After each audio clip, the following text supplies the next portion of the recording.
ज्याचा संग चित्ती तुका म्हणे तोटे आते तया प्रायश्चित्त काही देह त्याग करिता नाही मुक्ती पदावतारं पंढरपुरवासिनं विलसितें च रुक्मिण्या पांडुरंगं नमामि पांडुरंगा करो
एका जनार्दने मुखदास त्याची आस बलवावे आदिनाथ समारंभां श्री ज्ञानराज मध्यमान् अस्मदाचार्य पर्यन्तान् वन्दे गुरुपरम्पराम् ज्ञानेशं नामदेवं च एकनाथं तथैव च तुकारामं तथा वन्दे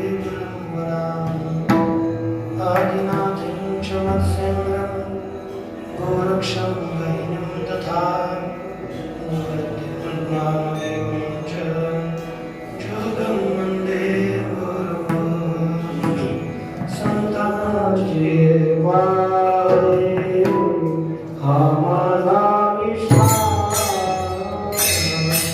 संतांचे वारे आम्हाला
तया प्रायश्चित्त काही देहत्याग करिता नाही प्रस्तुत कीर्तन रूपी सेवायाः कृते श्री जगद्गुरु तुकाराम महाराजांना क्रमेण प्राप्तः यथा वयं यथाक्रमम् अभङ्गस्य विचारं कुर्मः तत्रैव अयम् अति क्लिष्टः विवादास्पदः अयम् अभङ्गः विचारार्थं पुनः उपस्थितः वर्तते। अस्मिन् अभङ्गे श्री जगद्गुरु तुकाराम महाराजः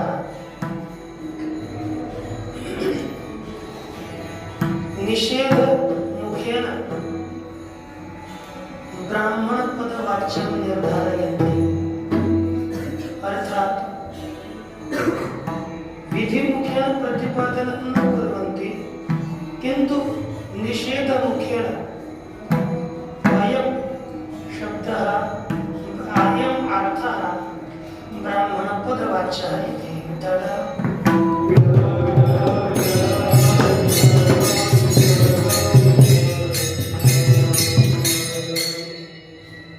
शास्त्रे कस्यापि यदा प्रतिपादनं भवति तत् प्रतिपादनं द्विविधा एकं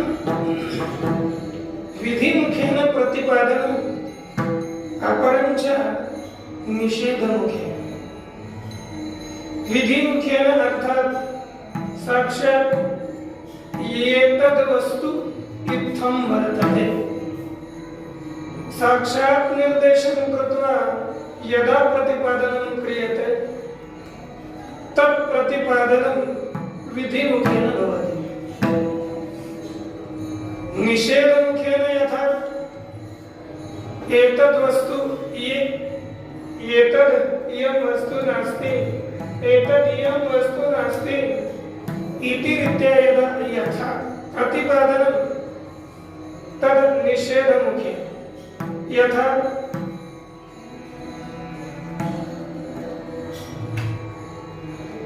यदा कदाचित् नूतना वधूः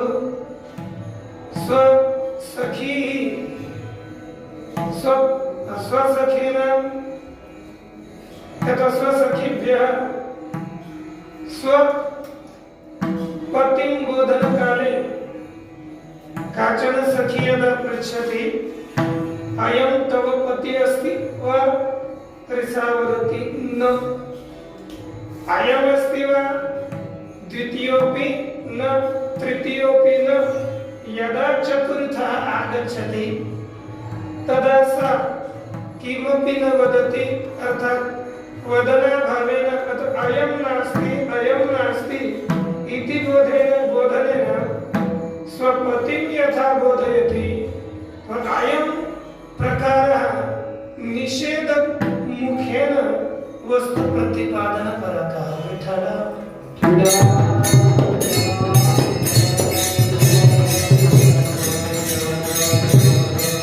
अथैव शास्त्रेऽपि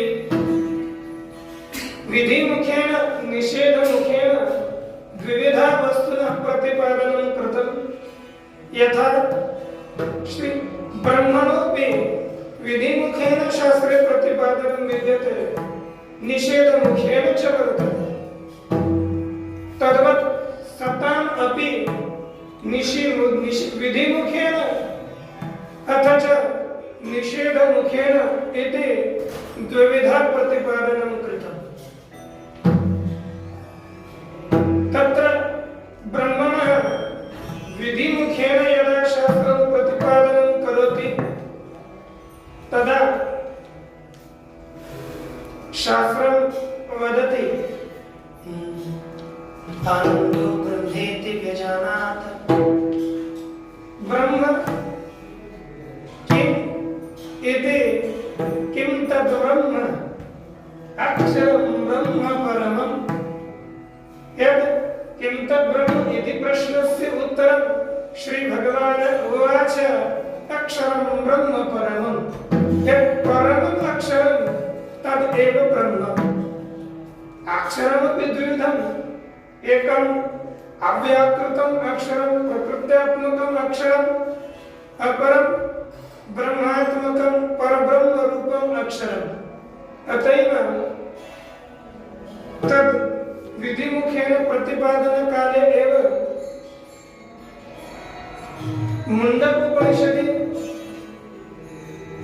श्रुतिर्वदति दिव्यो ह्यमूर्तः पुरुषः सभायाभ्यन्तरो ह्यजः अप्राणो ह्यमुना शुभ्रः यक्षरात् परतः परः अस्यां श्रुतौ परमात्मना विधिमुखेन प्रतिपादनम् अस्ति अतः दिव्यः प्रकाशरूपः अत्र दिव्यो ह्यमूर्तः अमूर्तः इत्यत्र निषेधमुखेन पुरुषः सबाह्याभ्यन्तरः यः सः बाह्ये आन्तरे च वर्तते उभयथा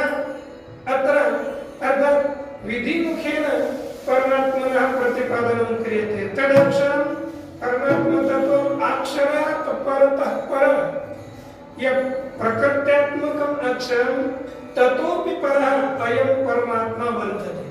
इति अनेकधा शास्त्रेषु परमात्मनः विधिमुखेन प्रतिपादनं विद्यते। यथा यो वै भूमा तत् सुखम्, या भूमा वर्तते तदेव सुखस्वरूपं वर्तते। आनन्दादेव खामिमानि भूतानि जायन्ते, आनन्देन जातानि जीवन्ते, आनन्दं प्रयन्ति संविशन्ति, तद्विजिज्ञास तद् ब्रह्म इति अस्यां श्रुतौ अपि यस्मात् सर्वसृष्टिर्जायते यत्र तिष्ठति यस्मिन् एव इयं सर्वसृष्टिः विलीयते तदेव ब्रह्म तद्विजिज्ञासस्य एतासु श्रुतिषु परमात्मनः विधिमुखेन प्रतिपादनं कृतं। विठ्ठल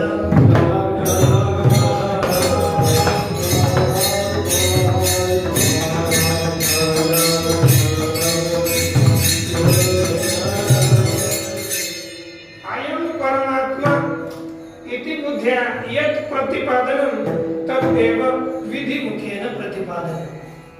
तद्वत् एव सताम् अपि शास्त्रे विधिमुखेन प्रतिपादनं दृश्यते। अर्थात् सः एव सन्तः, सः अयं सन्तः इति विधि दृष्ट्या निर्देशपूर्वकं शास्त्रं प्रतिपादयति।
श्री निलोबा महाराजः सताम्यत लक्षणं वदन्ते तत् विधिमुखेन प्रतिपादयति।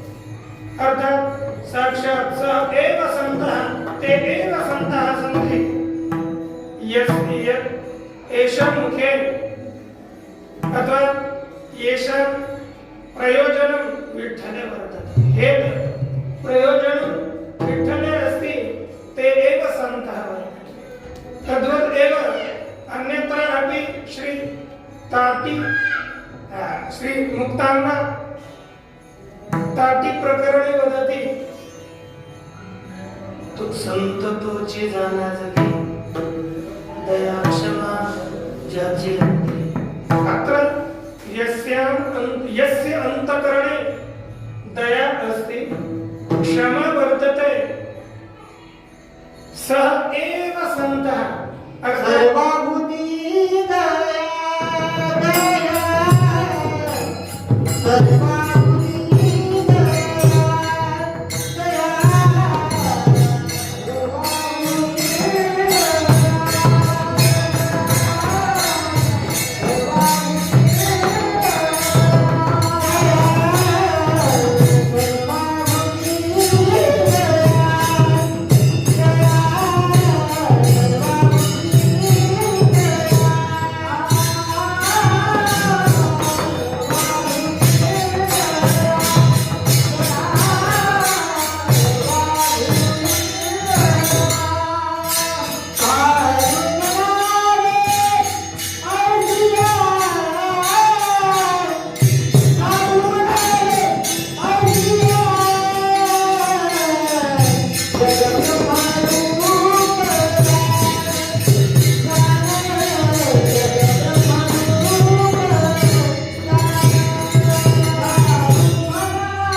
यस्मिन् दया विद्यते सः सन्तः ते एव सन्तः सः एव साधु तथैव तू जे काढले गांजले त्याशी म्हणे जो आपुले तोची साधू ओळखावा देव तेथेची जाणावा अस्मिन् अभंगे अपि श्री जगद्गुरु तुकाराम महाराजाः सतां विधिमुखेन प्रतिपादनं कुर्वन्ति विठ्ठला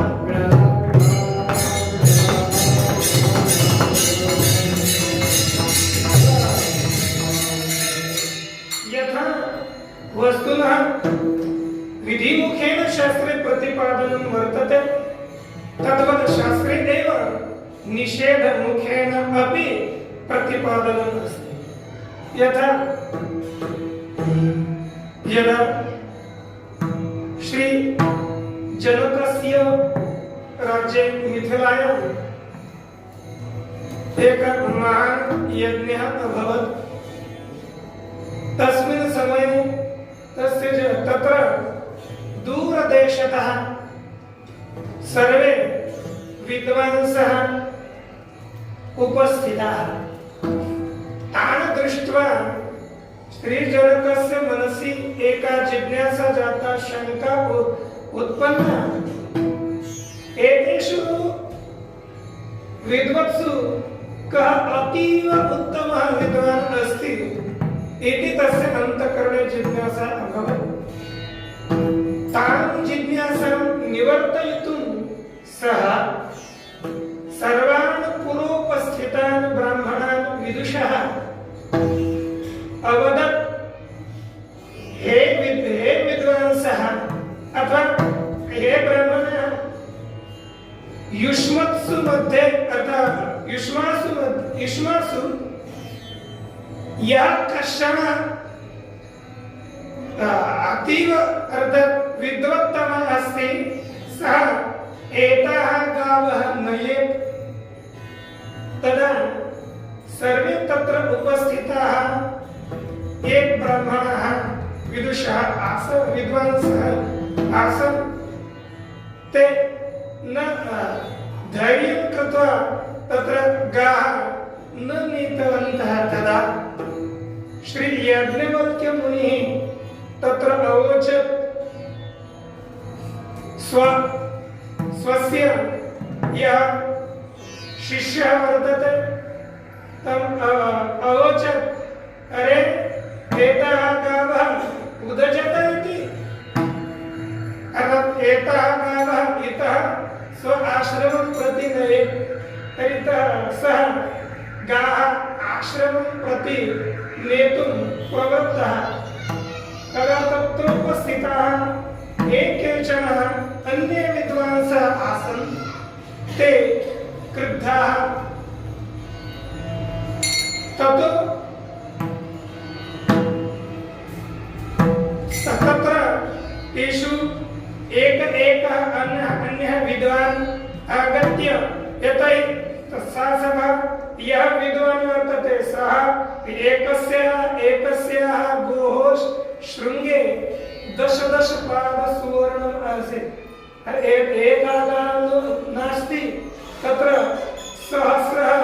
सहस्राणि गावः आसन् तर्हि ताः गाः सः यदा नयति स्म तदैव अश्वतः यः जनकस्य होता सः प्रश्नानि अपृच्छत् तद्वत् आर्तभार्गवः एवं क्रमेण प्रश्नं प्रष्टुं तत्र गार्गी अपि उपस्थिता तदा एकवारं गार्गी प्रश्नं कृतवती षष्ठप्रश्ने पुनः अष्टमप्रश्ने पुनः गार्गी प्रश्नार्थं प्रवृत्ता तदा सा गार्गी श्री याज्ञवल्क्यं प्रति पृच्छति हे याज्ञवल्क्य त्वं यत् अक्षरं ब्रह्म वर्तते यत् तत्त्वं वर्तते तत् जानासि तदा श्री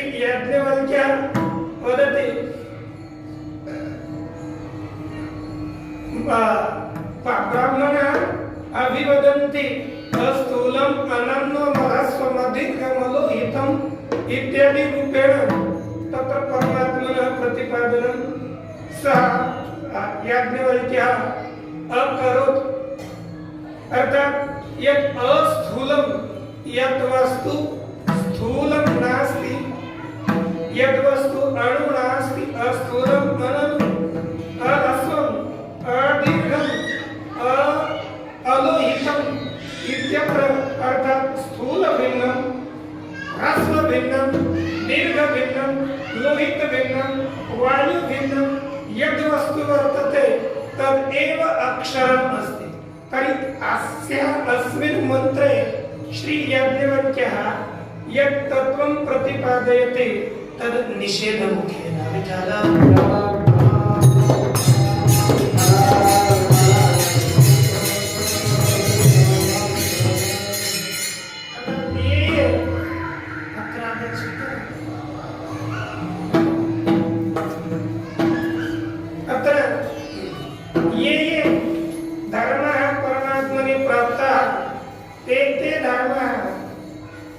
ते धर्माः तत्र न सन्ति ते तत्र सर्वेषां धर्माणां निषेधः क्रियते तद्वत् एव कठोपनिषदे अपि श्री मृत्युः आचार्यः श्री नचिकेतसं वदति अशब्दमस्पर्श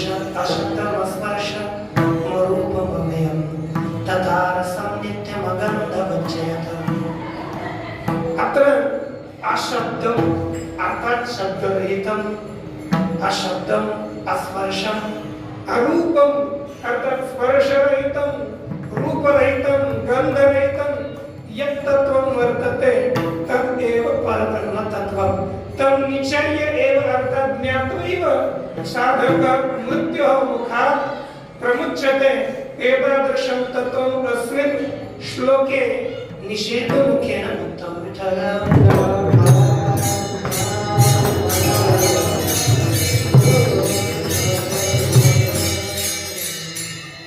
एवं केवलं श्रुति कुत्रचित् केवलं विधिमुखेन तत्त्वं प्रतिपादयति कुत्रचित् केवलं निषेधमुखेन प्रतिपादयति किन्तु कुत्रचित् विधिमुखेन निषेधमुखेन च उभाभ्यां तत्त्वस्य श्रुति प्रतिपादनं करोति यथा मुण्डकोपनिषदि आरभे एव सप्तमः श्लोकः वर्तते यत्तदृश्यमग्राह्यं मुखोत्रमवर्णमचक्षुश्रोत्रं मपाणिपादं नित्यं विभुं सर्वगतं सुसूक्ष्मं यद्भूतयोनिं परिपश्यन्ति धीराः। अस्मिन् मंत्रे श्रुति पूर्वार्धे निषेधमुखेन तत्त्वस्य प्रतिपादनं करोति। अर्थात अदृश्यम् अग्राह्यम् अर्थात यत् दर्शनस्य विषय नास्ति, यत् अग्राह्यम् ग्रहणस्य विषयः नास्ति, अदृश्यम् अग्राह्यम् गोत्रम् अवर्णम् गोत्ररहितं वर्णरहितं चक्षुपादादि रहितं यद् वस्तु वर्तते तदेव अक्षरतत्त्वं, तदेव परब्रह्म वर्तते।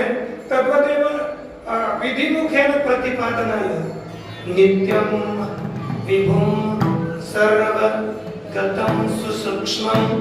अत्र तस्यैव तत्त्वस्य विधिमुखेन प्रतिपादनम्। अर्थात् यत् नित्यम् अत्र कस्यापि निषेधः न कृतः।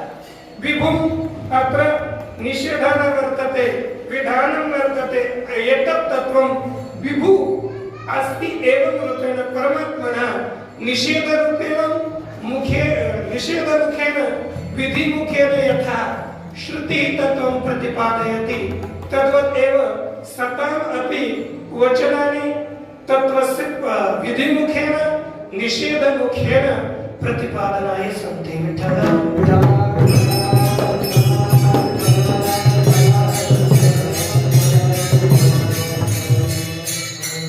सत्यज्ञानानन्द राजे प्राण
इत्यत्र विधिमुखेन प्रतिपादनं नाही रूप वर्ण गुण जेथे इत्यत्र निषेधमुखेन प्रतिपादनम् एव सताम् अपि निषेधमुखेन शास्त्रे प्रतिपादनं वर्तते।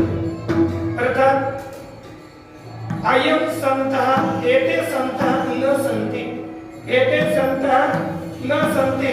यदा वयं तिलकं धारयामः, वस्त्रं धारयामः, तावत् मात्रेण सत्वम् अस्मत्सु न प्राप्यते विठ्ठल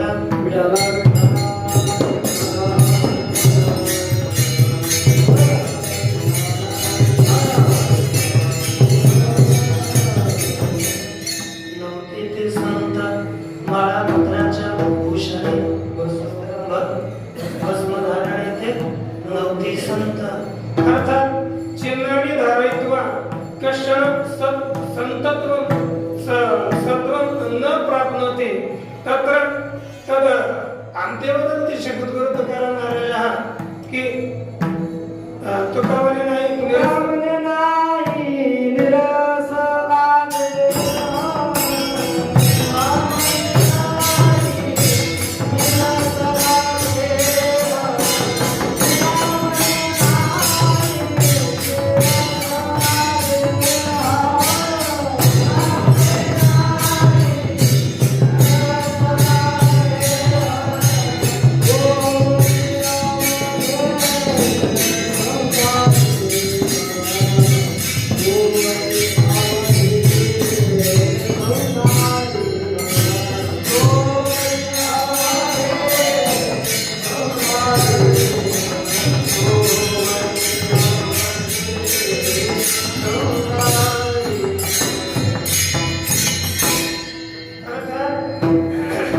यथा निषेधमुखेन शास्त्रे प्रतिपादनं तद्वत् निषेध विधुमुखेन द्विविधा वस्तुनः प्रतिपादनं शास्त्रे विद्यते तद्वत् एव अस्मिन् अभङ्गे या सेवार्थ अभङ्गः अस्मिन् अभङ्गे श्री जगद्गुरु तुकाराम महाराजः ब्राह्मण पदस्य यत् वाच्यं तस्य निषेध मुखेन प्रतिपादनं कुर्वन्ति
श्री जगद्गुरु तुकाराम महाराज यत्र द्वौ दोषौ स्तः सः ब्राह्मण नास्ति इति वदन्ति तर्हि कौ तौ दोषौ तदेतौ एव दोषौ आगमस्य प्रथमचरणे स्तः आदौ एकं पदं वर्तते महाशिशि अत्र ये वस्तुतः अभंगस्य यदा विचारं करोमि तदा जातिदृष्ट्या नहि साधकदृष्ट्या एतस्य अभंगस्य विचारः आध्यात्मिकदृष्ट्या लौकिकदृष्ट्या अभंगस्य विचारः अत्र न वर्तते। यतः सर्वे अभंगाः साधकीयदृष्ट्या एव उपयोगार्हाः सन्ति। लौकिकदृष्ट्या ते अनर्थाः अर्थात् लौकिक अर्थं गृहीत्वा अनर्थः एव भवति। अत एव आध्यात्मिक अर्थः यः अस्य अभंगस्य वर्तते। कदापि यदा वयं पदस्य अर्थं कुर्मः पदस्य अर्थं यदा कुर्मः तदा केचन नियमाः सन्ति। तान् नियमान् आदाय यदि तेषां पदानाम् अर्थं कुर्मः तदा सः अर्थः सुष्ठुः भवति। यतोहि न्यायमुक्तावल्यां यदा शक्तिग्रहपदस्य क्रियते तदा के निकषाः सन्ति यैः शक्तिग्रहः भवति इति प्रतिपादयन् तत्र श्लोकः अस्ति। शक्तिग्रहं व्याकरणोपमानः कोशार्थवाक्यात् व्यवहारार्थश्च सान्निध्यतः सिद्धपदस्य वृद्धाः। एकम् अवशिष्टं शक्तिग्रहं व्याकरणोपमानः कोशार्थवाक्यात् व्यवहारतश्च। पदे अस्य पदस्य को अर्थः इति एकं व्याकरणात् अस्य पदस्य अयम् अर्थः वर्तते इति निश्चीयते। शक्तिग्रहं व्याकरणोपमानः उपमानात् कोशात् आप्तवाक्यात् व्यवहारतः सान्निध्यतः सिद्धपदस्य वृद्धः। किञ्चित् पदम् अवशिष्टं सिद्धपदस्य सान्निध्यतः अर्थात् सहचाराद्वा वयं शक्तिग्रहं कर्तुं शक्नुमः। यथा प्रथमं व्याकरणात् अस्य पदस्य अयम् अर्थः इति निर्णीयते तत्र वयम् उदाहरणरूपेण पश्यामः। व्याकरणे कश्चन धातुः वर्तते तस्मात् धातोः प्रत्ययं योजयित्वा कस्यचित् शब्दस्य निष्पत्तिः भवति। यथा दुक्चस्पाके इति अयं धातुः। दुक्चस्पाके इति धातोः नूलतृचौ इति सूत्रेण कर्तृर्थे अणूल प्रत्ययः क्रियते। अणूल प्रत्ययस्य स्थाने योरनकौ इति अनेन सूत्रेण अक् आदेशः भवति। तदा पच् अक् आदि उपधावृद्धिं कृत्वा अतो उपधायाः इति सूत्रेण पाचक इति रूपं सिद्ध्यति। तर्हि पाचक शब्दस्य को अर्थः इति वयं विचारयामः चेत् अत्र पच् धातोः पाकः अर्थः अर्थात् विक्लिप्त्यनुकूलव्यापारः। पाको नाम विक्लिप्त्यनुकूलः। विक्लिप्त्य अर्थात् यदा वयं पात्रे तण्डुलान् क्षिप्त्वा अग्नौ संस्थापयामः पात्रं तदा तत्र तण्डुले विक्लिप्तिः भवति। अर्थात् तण्डुलानाम् अवयवेषु शैथिल्यं भवति। शिथिल्य ते अवयवाः शिथिलाः भवन्ति। सः एव पाकपदार्थः अर्थात् विक्लिप्त्यनुकूलव्यापारो नाम पाकः। अणूल प्रत्ययस्य अर्थः वर्तते कर्ता अर्थात् पाचकपदस्य अर्थः भवति पाककर्ता विठ्ठल।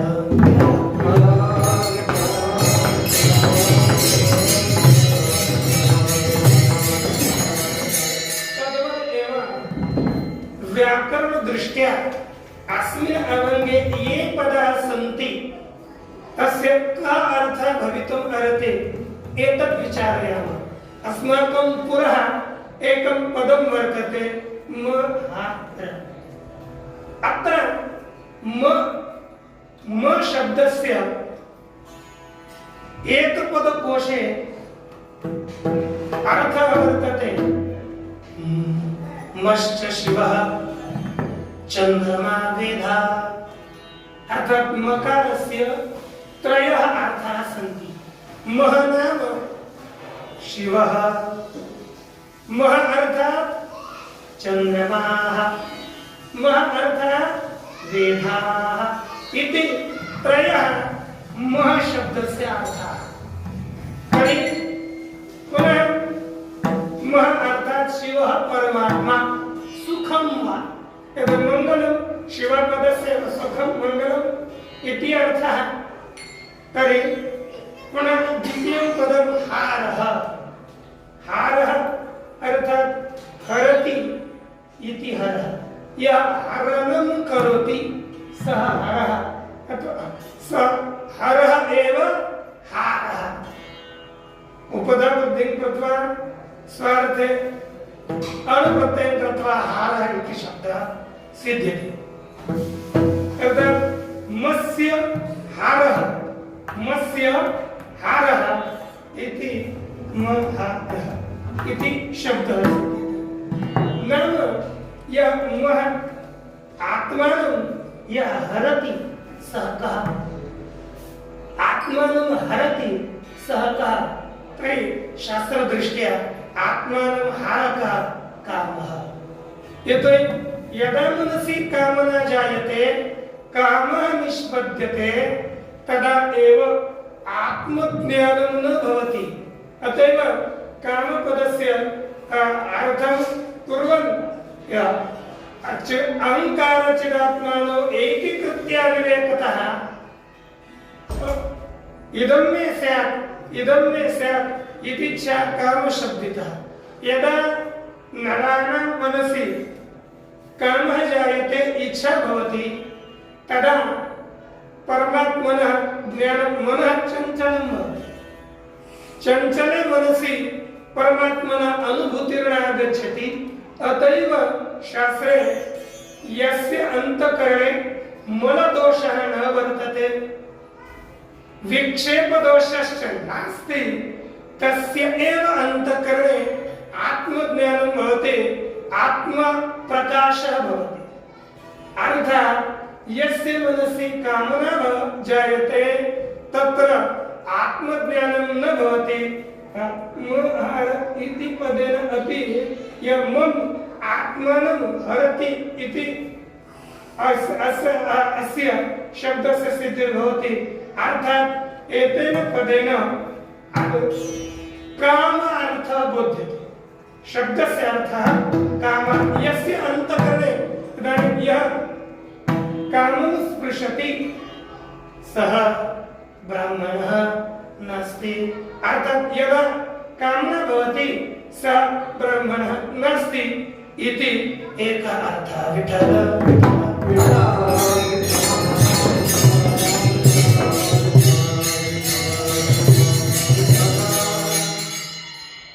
अन्यथा यदि व्युत्पत्ति दृष्ट्या वयम् अर्थं न स्वीकुर्मः तदा पृष्ठे अग्रे कानिचित् पदानि दृष्ट्वा शब्दस्य अर्थं निर्धारयामः। यथा अद्यैव अस्माभिः बृहदारण्यकोपनिषदि एकः मन्त्रः दृष्टः। प्राणो वै ग्रहः सः गन्धेनातिग्राहेण गृहीतः। तर्हि अत्र प्राणो वै ग्रहः उपनिषदि प्राणः शब्दः अस्ति। तर्हि अस्य प्राणशब्दस्य को अर्थः तत्र श्रुतौ उक्तं प्रकरणात्। अर्थात् अग्रे पृष्ठे च इन्द्रियाणां प्रतिपादनात् प्राणशब्देन घ्राणः उच्यते।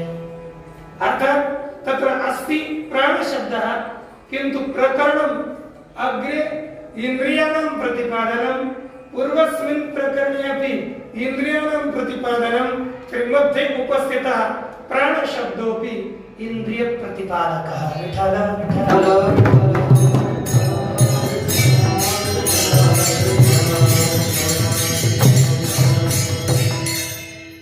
न ज्ञायते अत्र तद्वद् एव कुत्रापि शास्त्रेषु यदा काम भवति तस्य क्रोधेन सह साहचर्यम्। काम क्रोधयोः नित्यं साहचर्यं वर्तते। यदि क्रोधः अस्ति चेत् तस्य मनसि कामः वर्तते एव 100%। अत एव भगवता यत् साहचर्य प्रतिपादनाय तृतीयाध्यायस्य एकः श्लोकः काम एष क्रोध एष रजोगुण समद्भवः महाशनो महापाप्मा विद्येयमनियते। एषः कामः एषः क्रोधः इति अस्मिन् श्लोके काम क्रोधयोः साहचर्यं वर्तते। अर्थात् अत्र अस्मिन् अभङ्गे अपि कोपे तो ब्राह्मण नभे इति पदेन कोपः अस्ति चेत् ततः प्राक् या केनापि पदेन कस्यापि किमपि पदं स्यात् किन्तु पूर्वपदस्य अर्थः काम एव ग्राह्यः। कोपेन अर्थात् क्रोधेन सह तस्य साहचर्यात्। अतएव अत्र महारपदेन कामः गृह्यते न तु जातियुक्तः। अत्र महारपदस्य अर्थः कामः, कोपपदस्य अर्थः क्रोधः। अर्थात् यः कामं स्पृशति यस्य अंतःकरणे कामः अस्ति, यस्य अंतःकरणे क्रोधः वर्तते सः ब्राह्मणः नास्ति।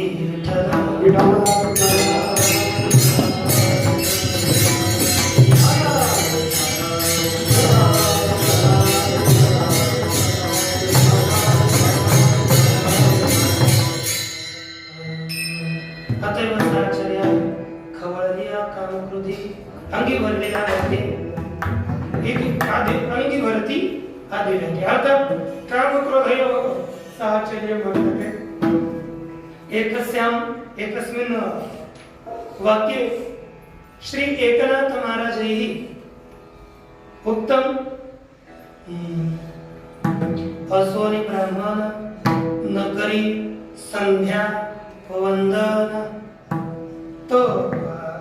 तो पातके चांडाळ। इथं प्रमाणं वर्तते तद्वदेव न जाने वेदतंत्र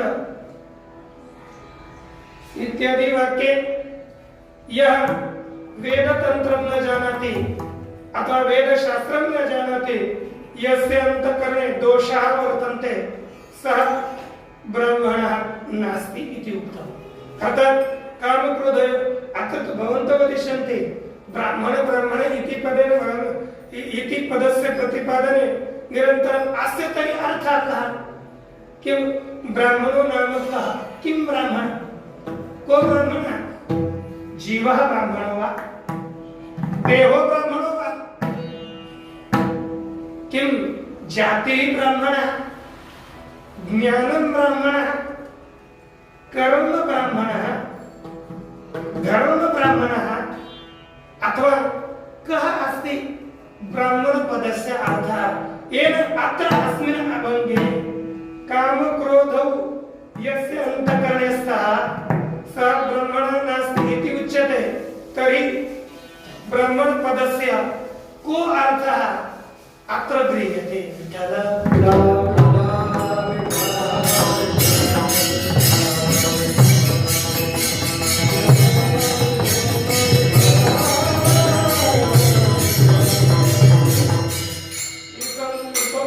उपनिषद अस्ति वज्रसूचिकोपनिषद।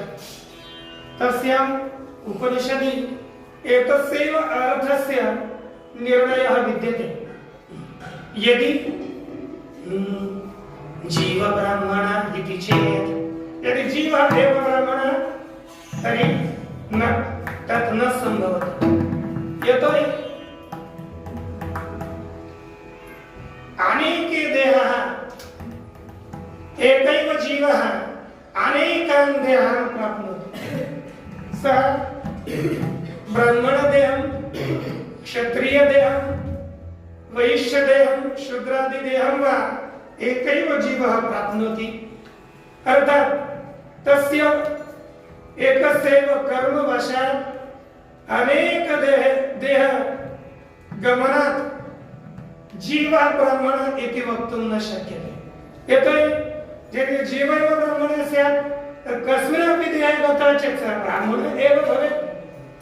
किन्तु एकस्मिन् देहे ब्राह्मणः इति उच्यते, अन्यस्मिन् देहे सैव जीवः तत्र ब्राह्मणः नोच्यते, अर्थात् जीवः ब्राह्मणः न। तर्हि जीवः ब्राह्मणः नास्ति चेत् देहः ब्राह्मणः स्यात्। देहः एव ब्राह्मणः तर्हि श्रुतिवर्ति न। अयम् अपि अर्थः सम्यक् नास्ति। यतोहि एतेषां सर्वेषां देहानां पञ्चभौतिकत्वात्। ब्राह्मण क्षत्रिय वैश्य शूद्राणां सर्वेषां विक्षुद्राणां सर्वेषां देहाः पञ्चभौतिकाः। पञ्चभूतेभ्यः एव सर्वे देहाः उत्पद्यन्ते। तत्र पांचभौतिकत्वं समानं। तद्वदेव सर्वेषां जन्म मरणम् एते धर्माधयः धर्मः सर्वत्र समानः। तर्हि सर्वेषाम् एव देहः उत्पद्यते, सर्वेषाम् एव वर्धते, सर्वेषाम् एव देहः नश्यति।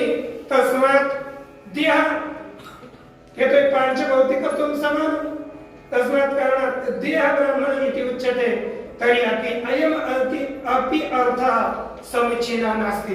यदि देहः एव ब्राह्मणः सः तु पञ्चभौतिकः। श्रुत्यां तु उच्यते ब्राह्मणो शुक्लवर्णः, क्षत्रियो रक्तवर्णः, वैश्यो पीतवर्णः, शूद्रः कृष्णवर्णः इति नियमाभावात् अयं नियमः न सिद्ध्यति। यतोहि सर्वेषां देहः समानः। तर्हि शुक्लवर्णः पीतवर्णः, तर्हि कश्चन अत्र व्यवहारे ब्राह्मणः शुक्लवर्णः न दृश्यते, क्षत्रियः कृष्णवर्णः न दृश्यते। अयं नियमः अपि न सिद्ध्यति। तस्मात् कारणात् देहः ब्राह्मणः इति वक्तुं न शक्यते। यदि वयं वदामः देहः ब्राह्मणः, यदि ब्राह्मणस्य देहः एव ब्राह्मणः, तस्य यदि वधः भवति चेत् ब्रह्महत्या दोषः आगच्छति। तर्हि ब्राह्मणपुत्रः कश्चन स्वपितरस्य पितुः देहं दानं करोति चेत् सः अपि ब्रह्महत्यायाः पातकी स्यात्। तस्मात् कारणात् देहः एव ब्राह्मणः इति वक्तुं नैव शक्यते।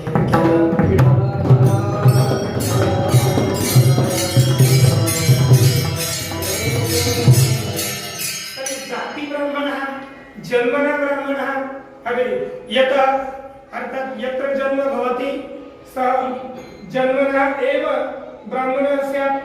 तदा जाति ब्राह्मणः स्वीकुर्यात्। तर्हि शास्त्रं वदति न जाति ब्राह्मणोऽपि स्वीकर्तुं न शक्यते। यतोहि बहवः जात्यन्तरेषु अनेके ऋषयः उत्पन्नाः। यथा ऋष्यशृङ्गो मृग्याः, मृगी जानाति, मृगी अर्थात् हरिणी तस्याः मृग्याः ऋष्यशृङ्गस्य उत्पत्तिरभवत्। अर्थात् तस्य माता प्राणी एकः पशु, सः ब्राह्मणी नासीत्। मृग्याः ऋष्यशृङ्गस्य उत्पत्तिरभवत्। कौशिकः कुशिकात्, कौशिक ऋषि कुशिकात तस्य उत्पत्तिरभवत्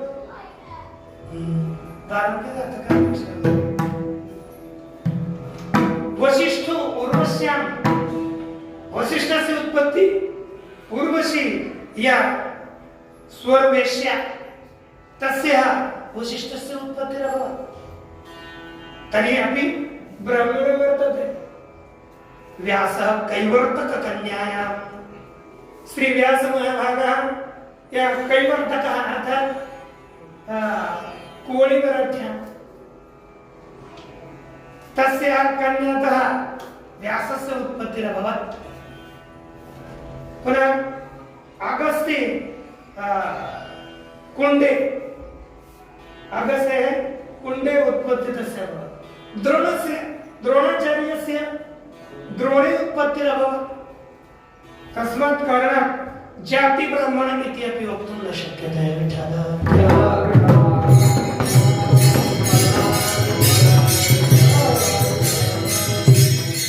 ते सर्वेपि ज्ञानं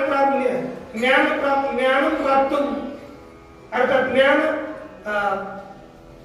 ज्ञानं प्राप्तवन्तः अतः च बहवः ऋषयः ब्राह्मणत्वं प्राप्तः अन्यत्र उत्पत्तिरभवत् पुनरपि ब्राह्मणत्वं प्राप्तः तस्मात् कारणात् जाति ब्राह्मण इति वक्तुं न शक्यते तर्हि ज्ञानं ब्राह्मणम् अर्थात् यः ज्ञानी अस्ति ज्ञानं ब्राह्मणः तर्हि एतद् अपि वक्तुं न शक्यते यतोहि बहवः क्षत्रियादयः अपि परमार्थदर्शिनः सन्ति अतः एव उक्तं कर्मणैव हि संसिद्धिः स्थिताः जनकादयः अस्मिन् श्लोके जनकादयो अरे वयं तस्मिन् दिने श्लोकम् उच्चारितवन्तः कृष्णभोगी शुकस्त्यागे राज्ञो जनकराघवो वशिष्ठः कर्मकर्ता च ते एते ज्ञानिनः समः अत्र तु बहवः क्षत्रियादयः अपि ज्ञानिनः सन्ति अतः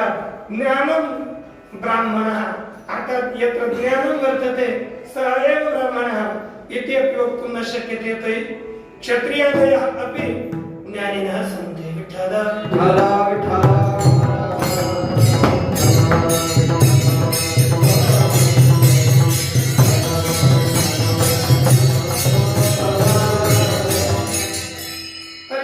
यदि ज्ञानं ब्राह्मणः नास्ति चेत् कर्म ब्राह्मणः वदेत् अर्थात् यः कर्म ब्राह्मणस्य कर्म करोति सः ब्राह्मणः यः ब्राह्मणस्य कर्म न करोति सः न ब्राह्मणः अतएव श्री एकनाथ महाराजैः उक्तम् आसोनी ब्राह्मण न करी संध्या वंदन तो पातकी चांडाळ इत्यादि वाक्य न स्मर्यते स्पष्टरीत्या अर्थात यह संध्या वंदनादिकं कर्म करोति सः एव ब्राह्मणः यह न करोति सः ब्राह्मणः नास्ति अर्थात कर्म ब्राह्मणः वदेत् श्रुति एव वदति न कर्म ब्राह्मणः यतोहि क्षत्रियादयोऽपि बहवः जनाः वर्तन्ते येषु प्रारब्ध संचित आगामी कर्माणां साम्यं वर्तते यथा ब्राह्मणे प्रारब्धं वर्तते तद्वत् क्षत्रिये वैश्यादिषु अपि ब्राह्मणे संचितं प्रारब्धं क्रियमाणं कर्म अस्ति तद्वत् अन्येषु अपि वर्तते सर्वेषां कर्मणां साधर्म्यं दृश्यते तद्वत् एव सर्वे कर्म कुर्वन्ति तस्मात् कारणात् कर्म ब्राह्मण इत्यपि वक्तुं न शक्यते तर्हि धर्म ब्राह्मणः यः धार्मिकः सः ब्राह्मणः यः धार्मिकः नास्ति सः नैव ब्राह्मणः तर्हि धार्मिकोऽपि ब्राह्मणः वक्तुं न शक्यते यतोहि बहवः हिरण्यदातारः क्षत्रियादयः अन्ये सन्ति तस्मात् सर्वेपि धर्मं कुर्वन्ति अतः धर्म ब्राह्मणः इति वक्तुं न शक्यते तर्हि को नाम ब्राह्मणः यत्र ब्राह्मण पदेन अस्मिन् अभङ्गे वयं गृह्णीमः स ब्राह्मणः कः विठ्ठल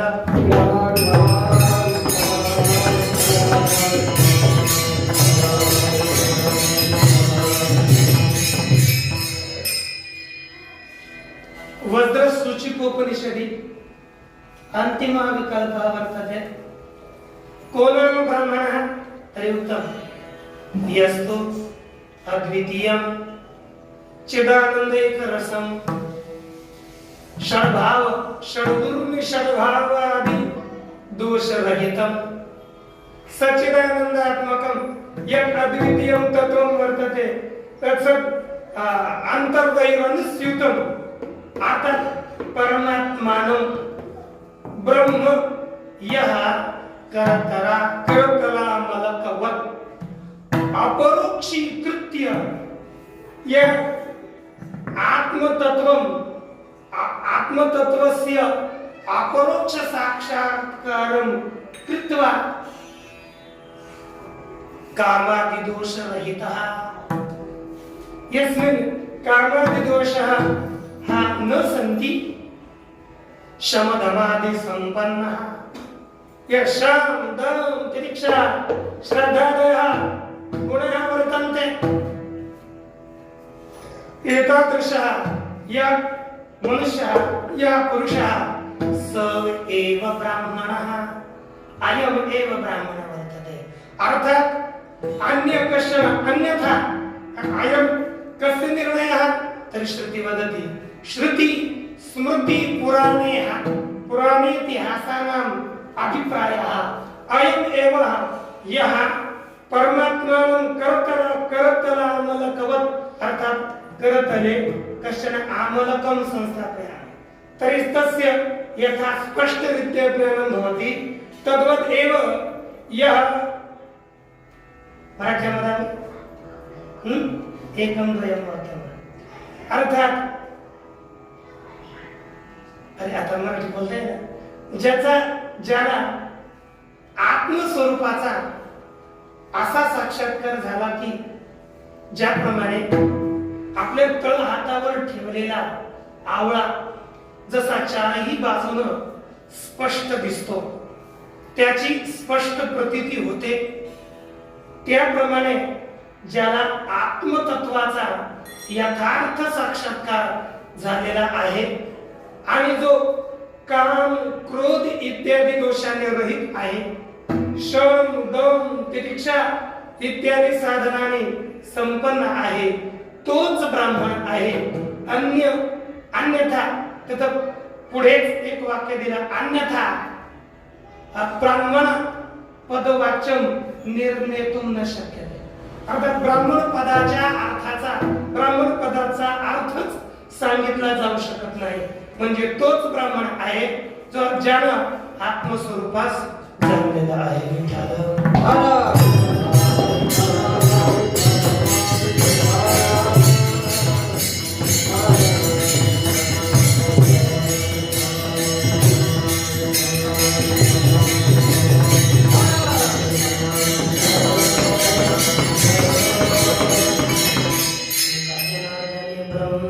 एका जनार्दने पूर्ण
या चरणामध्ये जो ब्रह्मतत्वास जाणतो तोच ब्राह्मण ब्राह्मण तयासी म्हणावे.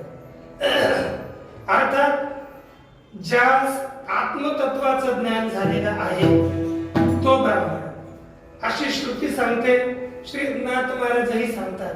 किंवा एक जर ब्रह्म जानाति स ब्राह्मणा अर्थात अथवा ब्रह्म ज्ञातुम इच्छति स ब्राह्मण, एक साधक ब्राह्मण, त्याला आपण ब्राह्मण म्हणजे साधक किंवा ज्ञानी तत्वज्ञानी याला सुद्धा ब्राह्मण म्हणतात. किंवा जो साधक आहे त्यालाही ब्राह्मण म्हणतात. याच साधक ब्राह्मणाचं म्हणजे साधकाचं वर्णन या भंगामध्ये केलं की जो कामनेशी स्पर्श करतो आणि क्रोध ज्याच्या अंतःकरणात येतो तो ब्राह्मण नाही, म्हणजे तो साधक नाही. हे दोन दोष ज्याच्या अंतःकरणात आहे तो साधक नाही आणि तो तत्वज्ञानीही नाही. विठ्ठल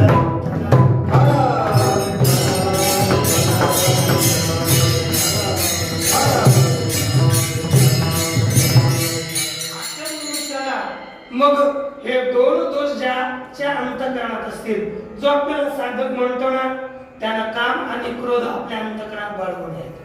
ज्ञानी त्याच्याही अंतःकरणात नसतातच.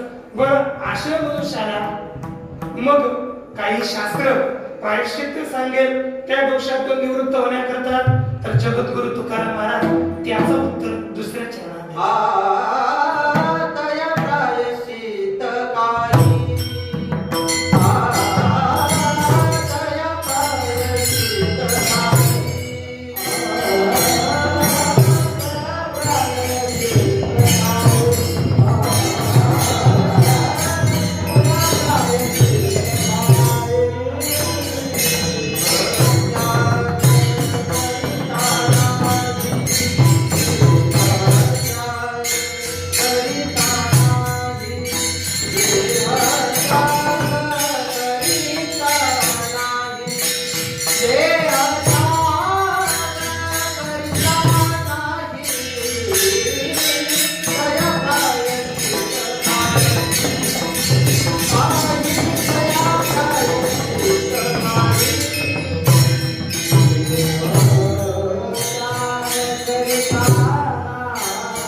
काम क्रोध बाळगतो, त्याच्या अंतःकरणात काम आणि क्रोध हे आहे. जगद्गुरु तुकाराम महाराज बोलतात, तया प्रायश्चित्त काही देह त्याग करिता नाही. देह त्याग करिता तया काही प्रायश्चित्त नाही. देहाचा त्याग जरी केला तरी त्याला या जगात काहीही प्रायश्चित्त नाही. एकही प्रायश्चित्त करून तो या दोषातून मुक्त होऊ शकत नाही. कारण की कोणताही अपराध असेल त्या अपराधातून मुक्त होण्याकरिता शास्त्र आपल्याला काही ना काही प्रायश्चित्त सांगतं. परंतु जर ज्या साधकाच्या अंतःकरणात काम क्रोधादी विकार असतील तर त्याला दुसरं काहीही प्रायश्चित्त नाही. कोणतंच त्याला प्रायश्चित्त शास्त्राने सांगितलेलं नाही. म्हणून त्रिविधम नरकस्येदं द्वारं नाशनमात्मनः काम क्रोध तथा लोभस् तस्मात् एतत् त्रयं त्यजेत्. या श्लोकावरून असं निर्धारित होतं की अंतःकरणामध्ये हे जोपर्यंत काम क्रोध वास्तव्य करतात म्हणजे तोपर्यंत देहाचा त्याग जरी झाला, आता मेल्यानंतरच नरकाला जाईल ना, तर देहाचा त्याग जरी झाला तर त्याला प्रायश्चित्त प्राप्त होत नाही, त्याला नरकात जावंच लागतं. म्हणजे देह सुटला तरी काम क्रोध हे आपलं फळ दिल्याशिवाय राहत नाही. म्हणून देहाचा त्याग केला तरी काम क्रोधाचा जो काही दोष आपल्या अंतःकरणात येतो त्याचं फळ मात्र आपल्याला भोगावंच लागतं. का? त्याचा त्याग केला तर ते सुटत का नाही, त्याचं उत्तर तिसऱ्याच्या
चांडाळ शब्द वापरला.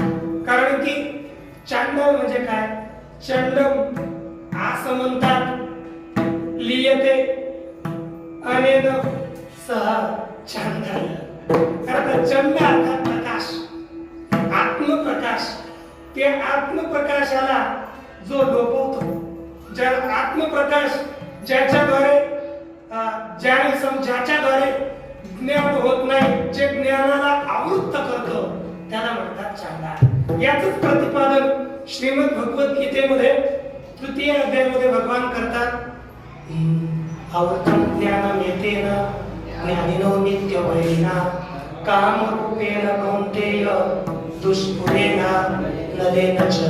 आवृत्तं ज्ञानम येतेन कधी थापण्याची माहिती ना, जेव्हा एक वाक्य प्रयोग केला आणि वाक्य संपलं तेव्हा थाप आली पाहिजे. मध्येच थाप आली अर्थात ते माहित नाही राहत, कारण की कधी थाप नाही, ते आपण टक टक वाजत राहतो.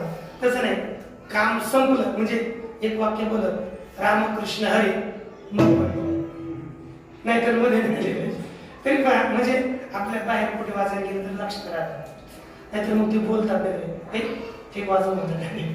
तरी लक्षात ठेवा.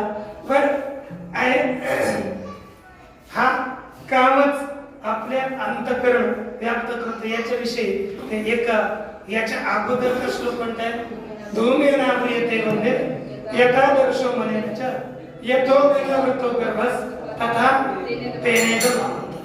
तीन दृष्टांत दिले है ना, तीन दृष्टांत दिले. एक धुमीना वियते वन्नी, ज्याप्रमाणे धुराने वन्नी आच्छादिला जातो. धुमीना वियते म्हणजे यथा किंवा जसा मळाने आरसा झाकला जातो, म्हणजे त्याचा वरचा भाग झाकला जातो, त्याच्यात चित्र आपलं स्पष्ट दिसत नाही.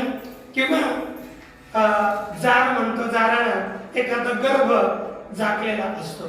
त्याप्रमाणे या कामाची तीव्रता होते.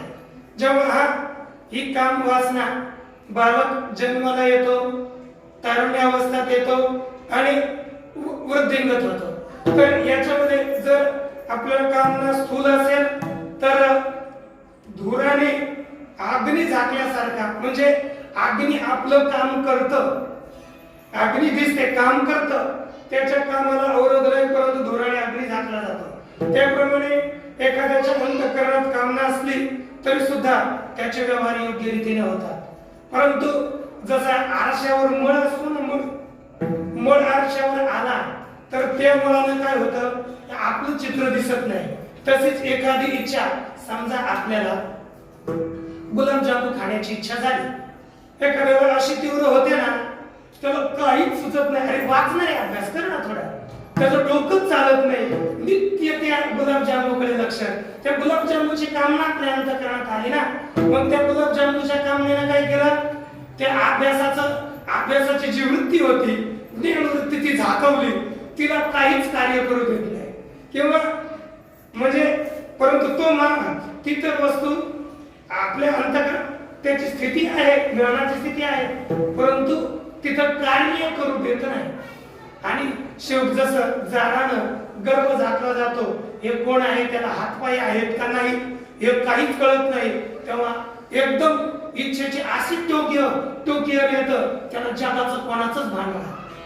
मग अशी स्थिती येते. त्यात म्हणूनच या कामाला चंड असं म्हणतात, लियते आणि नाही ती चांडाला असं म्हटलं. बरं, याचा विटाळ कुठे असतो या कामनेचा? त्याचा आंतरिक विटाळ, बाह्य पदार्थांचा बाहेर विचार नाही. पण जगद्गुरु तुकाराम महाराज काय म्हणतात, या चंडाळाचा कामाचा आत विटाळ आहे. म्हणून देहाचा त्याग केला तरी सुद्धा काय होत नाहीये, देहाचा जरी त्याग झाला तरी सुद्धा त्याला प्रायश्चित्त होत नाही. कारण की देहाचा त्याग केला, देहात विटाळ असता तर देहाचा त्याग केल्यानंतर विटाळ गेला असता. हा अंतःकरणात विटाळ आहे, म्हणून याचा देहाचा त्याग करण्यानं प्रायश्चित्त होत नाही. आणि ज्याच्या अंतःकरणात जी इच्छा असते तो त्याच जातीच असतं.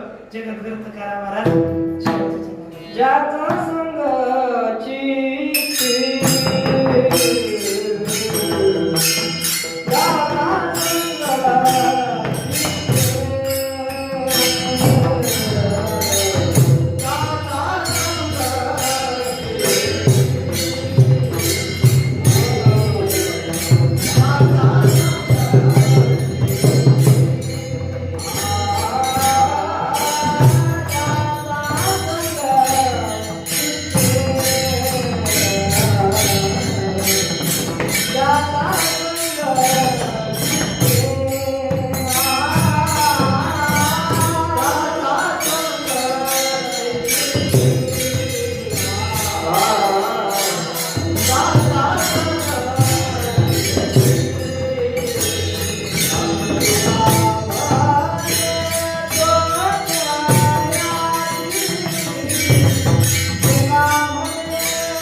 पंचदशीतील श्लोक सांगूया, त्यापूर्वी भजन करा. विठोबा